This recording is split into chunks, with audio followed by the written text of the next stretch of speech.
ഇന്ന് കുറച്ച് കഷ്ണമീൻ കിട്ടിയിട്ടുണ്ട് കേട്ടോ. അപ്പോൾ ഇത് വെച്ചിട്ട് നല്ല അടിപൊളി ഒരു തേങ്ങയൊക്കെ അരച്ചിട്ടുള്ള മീൻ കറി ഉണ്ടാക്കുന്നുണ്ട്. കുറച്ചെടുത്തിട്ട് ഫ്രൈ ചെയ്യാനും എടുക്കുന്നുണ്ട്. ബാക്കിയുള്ളത് ഞാൻ നാളേക്ക് മാറ്റി വെക്കണുണ്ട് കേട്ടോ. മാറ്റി വെക്കണത് ഒരു ബോക്സിലാക്കിയിട്ട് ഫ്രീസറിൽ വെക്കുകയാണ് കേട്ടോ ചെയ്യുന്നത്, വെള്ളം ഒഴിച്ചിട്ട്. അങ്ങനെ ആകുമ്പോൾ നമുക്ക് 2, 3, 4 ദിവസമൊക്കെ കഴിഞ്ഞിട്ട്, ഇനിയിപ്പോൾ ഒരാഴ്ച കഴിഞ്ഞിട്ട് എടുക്കുകയാണെങ്കിലും നല്ല ഫ്രഷ് ആയിട്ട് കിട്ടും. അല്ലാതെ നമ്മൾ വെള്ളം ഒഴിക്കാതെ വെച്ചാൽ പിന്നെ എടുക്കുമ്പോൾ അതൊരു ഉണക്കമീൻ്റെ ടേസ്റ്റ് പോലെ എനിക്ക് തോന്നാറുണ്ട് കേട്ടോ. ഞാൻ എപ്പോഴും ചിക്കൻ ആണെങ്കിലും ഫിഷ് ആണെങ്കിലും ഒക്കെ ബീഫാണെങ്കിലും ഒക്കെ അതേപോലെ തന്നെ കേട്ടോ സ്റ്റോർ ചെയ്യൽ. അങ്ങനെ മീനൊക്കെ ഞാൻ കഴുകി എടുത്തിട്ടുണ്ട്. പിന്നെ കുറച്ച് പൊരിക്കാനുള്ളത് മസാലയൊക്കെ തേച്ച് വെക്കുന്നുണ്ട് കേട്ടോ. ബാക്കിയുള്ളത് കറിക്കുള്ളത് ചെറിയ പീസാക്കി കട്ട് ചെയ്ത് വെച്ചിട്ടുണ്ട്. അപ്പോൾ അത് കറിയിലുള്ള മീനും മക്കൾക്കൊന്നും വലിയ ഇഷ്ടമല്ല. എന്നാൽ മീൻ കറിക്ക് ടേസ്റ്റ് കിട്ടണമെങ്കിൽ മീൻ കുറച്ചധികം അതിൽ വേണമല്ലോ. അപ്പോൾ ചെറിയ പീസാക്കി ഇട്ടേക്കാണ് കേട്ടോ ഞാൻ. അങ്ങനെ മസാലയൊക്കെ തേച്ച് വെച്ചു പൊരിക്കാനുള്ളത്. ബാക്കിയുള്ളത് കറി വെക്കാനുള്ളത് കഴുകി ഒരു പാത്രത്തിലാക്കി വെച്ചിട്ടുണ്ട്. പിന്നെ ഇവിടെ ഒരു ചീനച്ചട്ടി അടുപ്പത്ത് വെച്ചിട്ട് അതിലേക്ക് വെളിച്ചെണ്ണ ഒഴിച്ചു കൊടുത്തു. പിന്നെ ഉലുവ ഒന്ന് ഇട്ടിട്ട് പൊട്ടിച്ചെടുത്തിട്ടുണ്ട് അതിന്. പിന്നെ ഇഞ്ചി, വെളുത്തുള്ളി, ചെറിയ ഉള്ളി ഇട്ടിട്ട് ഒന്ന് വഴറ്റിയെടുക്കുന്നുണ്ട് കേട്ടോ. അതുപോലെ തന്നെ കറിവേപ്പിൻ്റെ ഇല ഇട്ട് കൊടുത്ത് പിന്നെ കുറച്ച് പെരിഞ്ജീരകവും ചേർത്തിട്ടുണ്ട് അതിന്.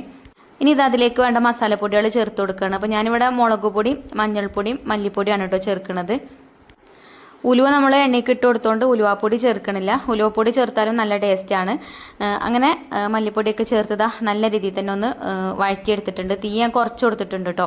പിന്നെ തേങ്ങ ചിരവി എടുത്തിട്ടുണ്ട്. ഇനിയും കുറച്ച് തേങ്ങ ചിരകിയതും കൂടെ അതിൽ ഇട്ടിട്ട് ഒന്ന് അതേപോലെ ഒന്ന് ചൂടാക്കി എടുക്കുന്നുണ്ട്.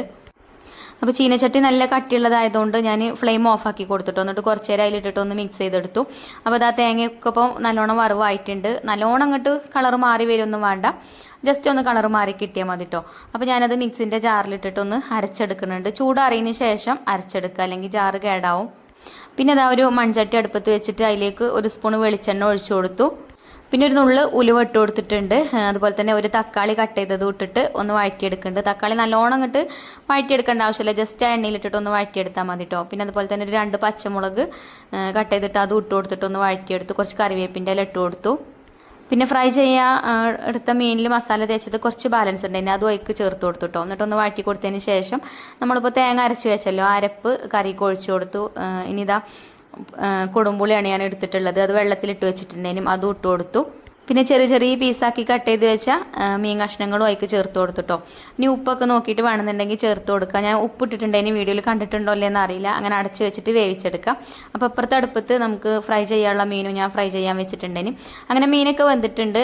പിന്നെ കുറച്ച് കറിവേപ്പിൻ്റെ ഇലയൊക്കെ ഇട്ട് കൊടുത്തു. പിന്നെ വെളിച്ചെണ്ണയൊക്കെ നമ്മൾ ആദ്യം ചേർത്തിട്ടുണ്ടല്ലോ, അതുകൊണ്ട് വെളിച്ചെണ്ണ ഒന്നും ചേർത്തിട്ടില്ല കേട്ടോ. പിന്നെ വേണമെങ്കിൽ ലാസ്റ്റ് കുറച്ച് പച്ച വെളിച്ചെണ്ണ ഉറ്റിച്ചു കൊടുക്കണമെങ്കിൽ അങ്ങനെ ഉറ്റിച്ചു കൊടുക്കാം.